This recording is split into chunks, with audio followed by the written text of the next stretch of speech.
Dinner at my parents' house had always followed the same choreography. My mother moved between kitchen and table with a rhythm that suggested both effort and ownership.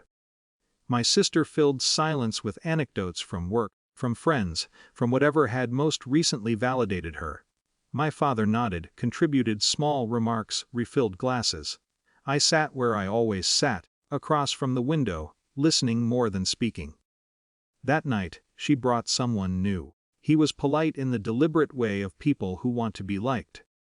Clean shirt, careful smile, questions that sounded rehearsed but well-meaning. He laughed easily at my mother's jokes, complimented the food with enough enthusiasm to feel sincere. Halfway through the main course, he turned to me. So he asked, conversationally, "What do you do?"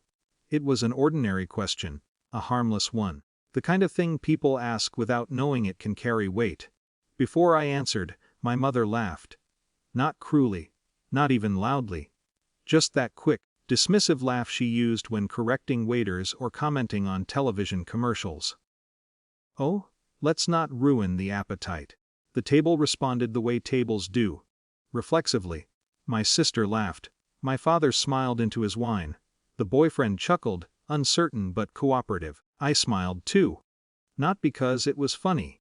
Because explaining why it wasn't would have required energy I didn't have. Because dinner was not the place where anything ever changed. Conversation flowed on without resistance.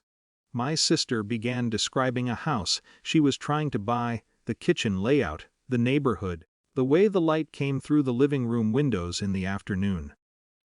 My mother leaned forward, engaged, already imagining holidays and grandchildren in spaces not yet hers. I listened. I'd seen the house listing weeks earlier. We'd both applied for financing. No one knew that part. There had been no reason to mention it.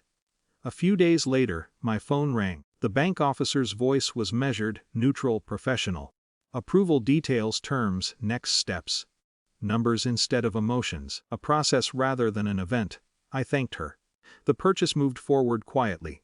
Inspections, paperwork, signatures. No dramatic calls, no celebratory announcements.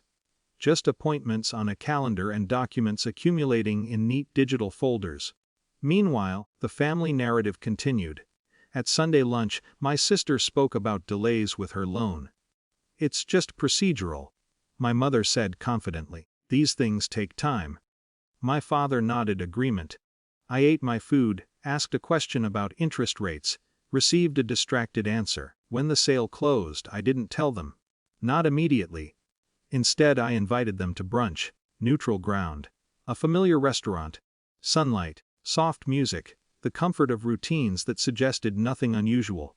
They arrived with the same dynamics intact. My mother commenting on the decor, my sister checking her phone, my father scanning the menu. The boyfriend came too, still polite, still smiling. We ordered. Small talk moved across the table like background noise. Work complaints, traffic, someone's vacation plans. My sister mentioned, with a hint of frustration, that the house was no longer available. Someone moved fast, she said. Cash buyer, apparently. My mother shook her head, unbelievable. Some people just have ridiculous luck. I reached into my bag. Not theatrically, not slowly, just the simple movement of retrieving something that belonged to me. I placed the folder on the table. No one reacted at first. It was just paper, just another object among plates and glasses. My sister glanced down. Her expression changed not in a flash, but in stages, recognition assembling itself piece by piece.